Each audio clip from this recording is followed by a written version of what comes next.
Hello दोस्तों। Iran और Israel की न्यूज़ हम लोग सब देखते हैं और प्लीज़ वीडियो देखने के बाद अपनी राय कमेंट्स बॉक्स में लिख के दें। और वीडियो शुरू करने से पहले मैं बताऊंगा कि ये मेरा first reaction video, so please like and subscribe करके जाना। चलो अब हम वीडियो शुरू करते हैं।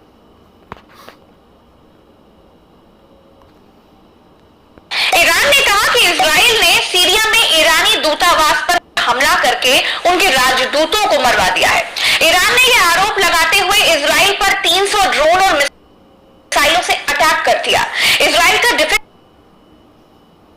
सिस्टम मजबूत होने के कारण मिसाइलें हवा में ही नष्ट कर दी गई। इसके बाद इजराइल ने पहले कहा कि वो ईरान से बहुत जल्द बदला लेगा, तो ये लगा कि गाजा की तरह ईरान के शहरों, स्कूलों और हॉस्पिटलों पर बम बरसने लगेंगे, लेकिन ऐसा हुआ नहीं। इजराइल ईरान के मामले में ठंडा पड़ गया। अपने दुश्मनों को अकेले दम पर जवाब देने के लिए मशहूर इजराइल के तेवर नरम हो गए। ऐसा क्या हुआ कि इजराइल नरम पड़ गया? तो हुआ ये दोस्तों कि नेतन्याहू ने अपने मंत्रिमंडल में अलग अपने मंत्रियों की वॉर कैबिनेट बनाई है।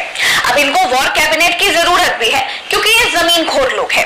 फिलिस्तीन के खिलाफ घोषित लड़ाई लड़ते ही रहते हैं, फिलिस्तीन की जमीन छीनते ही रहते हैं। इस समय तो वक्त बिल्कुल ही अलग है।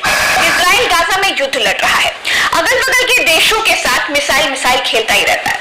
तो इस वॉर कैबिनेट ने एक आपात बैठक की। इसमें कई नेताओं ने जवाबी हमले का समर्थन किया, लेकिन पैनल हमले के समय और तरीके पर कोई राय नहीं बना पाया। इसके बाद नेतन्याहू को अमेरिकी राष्ट्रपति जो बाइडेन का फोन आया और उन्होंने बिल्कुल साफ कह दिया कि अगर युद्ध हुआ तो अमेरिका सक्रिय तौर पर इसमें भाग नहीं लेगा। मतलब अमेरिका ने साफ कह दिया कि भैया ईरान के खिलाफ युद्ध में हम तुम्हारा साथ नहीं दे पाएंगे। इसके बाद से ही अमेरिका के हथियारों का गोदाम संभालने वाले इजराइल के तेवर नरम पड़ गए। जो बाइडेन ने कहा कि अगर अमेरिका युद्ध में कूदा तो पश्चिमी एशिया के हालात बिगड़ जाएंगे। अमेरिका ने कहा कि वो इजराइल की सुरक्षा के लिए हमेशा खड़ा है, लेकिन युद्ध नहीं चाहता है। अमेरिका के बाद दूसरे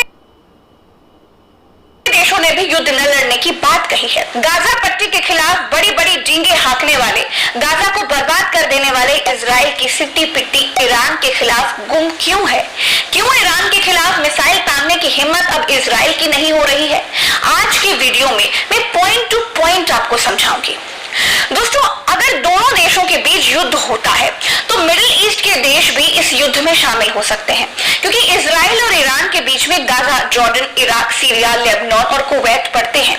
अगर लेबनान और कुवैत एक बारगी इस युद्ध से अलग भी हो गए तो भी जॉर्डन, इराक और गाजा को इस युद्ध में बिना बुलाए शामिल होना ही पड़ेगा, क्योंकि बिना इनको क्रॉस किए इजराइल ईरान तक नहीं पहुंच सकता है।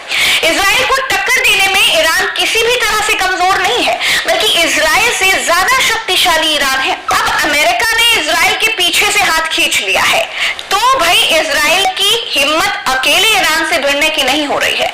दोनों देशों के पास विशाल सैन्य शक्ति और खतरनाक हथियार है। अगर युद्ध में इन हथियारों का इस्तेमाल होता है तो काफी बड़ा नुकसान आसपास के देशों को भी पहुंच सकता है। इजराइल और ईरान दोनों ही मिडिल ईस्ट के बड़े देश हैं और बहुत शक्तिशाली भी हैं। दोस्तों, दुनिया भर के देशों की सैन्य क्षमताओं की जानकारी देने वाली वेबसाइट globalfirepower.com से ईरान और इजराइल की दोनों की असल सैन्य क्षमता का पता चलता है। इजराइल का पावर इंडेक्स 0.2596 है, जबकि ईरान का पावर इंडेक्स 0.2269 है। पावर इंडेक्स दुनिया भर के देशों के बीच उनकी शक्ति का क्रम वाला नंबर है। इजराइल अपनी सैन्य ताकत के आधार पर 145 देशों की रैंकिंग में 17वें नंबर पर है, जबकि ईरान मजबूती के साथ 14वें नंबर पर है। इजराइल की आबादी कुल 90 लाख के आसपास है। इजराइल के पास 1,70,000 सक्रिय सैनिक और 4,65,000 आरक्षित सैनिक हैं। दूसरी तरफ ईरान की आबादी 7,90,50,000 है। ईरान में 6,10,000 सक्रिय सैन्यकर्मी और 3,50,000 आरक्षित सैन्यकर्मी हैं। ये सभी जरूरत पड़ने पर युद्ध में उतर सकते हैं। यानी सेना और आबादी के मामले में ईरान इजराइल पर बहुत भारी है। दोनों ही देशों की थल सेना की अगर बात करें तो ईरान के पास कुल 1,996 टैंक्स हैं, जिनमें से 1,397 इस समय जंग के लिए पूरी तरह से तैयार है।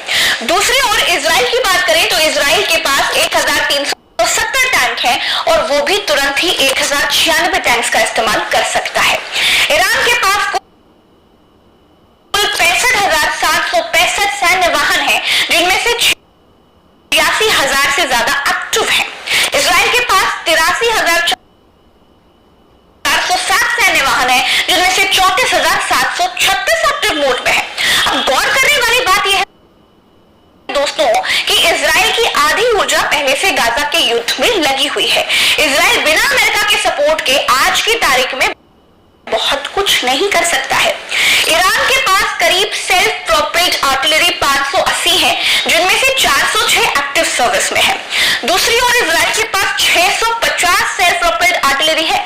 अगर पुलिंग आर्टिलरी की हम बात करें तो ईरान के पास 2050 और इजराइल के पास सिर्फ 300 ही है। इतना ही नहीं, ईरान के पास 775 मल्टी लॉन्चर रॉकेट्स है, मल्टी लॉन्चर जिन्हें MLRS भी कहते हैं, जबकि इजराइल के पास सिर्फ 150 ही मल्टी लॉन्चर रॉकेट्स है। ऐसे में ज्यादातर मोर्चों पर ईरान इजराइल पर भारी पड़ता हुआ दिखाई दे रहा है। दोस्तों, दोनों मुल्कों की हवाई ताकत की अगर बात करें तो ईरान की वायुसेना के पास 551 एयरक्राफ्ट रिजर्व में रखे हुए हैं, जबकि 358 एक्टिव मोड में है, जबकि इजराइल गुट के पास 612 रिजर्व और 490 एक्टिव एयरक्राफ्ट है। फाइटर जेट्स के मामले में ईरान के पास 186 है, जिनमें से 121 हमले के लिए बिल्कुल रेडी है। दूसरी ओर इजराइल के पास 241 है, जिनमें से 193 हमला करने के लिए रेडी रहते हैं। जानकारी के मुताबिक दोस्तों, ईरान के पास 86 ट्रांसपोर्ट विमान है, वहीं इजराइल के पास ऐसे 12 विमान ही है। ईरान के पास 129 हेलीकॉप्टर्स हैं, इजराइल के पास 146 हेलीकॉप्टर्स हैं। ईरान के पास 13 और इजराइल के पास 48 अटैकिंग हेलीकॉप्टर्स भी है। ईरान के पास कुल 101 नौसैनिक असेट्स हैं, जबकि इजराइल के पास 67 है। दोनों देशों के पास कोई भी एयरक्राफ्ट कैरियर या फिर हेलीकॉप्टर्स कैरियर्स नहीं है। इसके अलावा दोनों के ही पास डिस्ट्रॉयर्स हैं।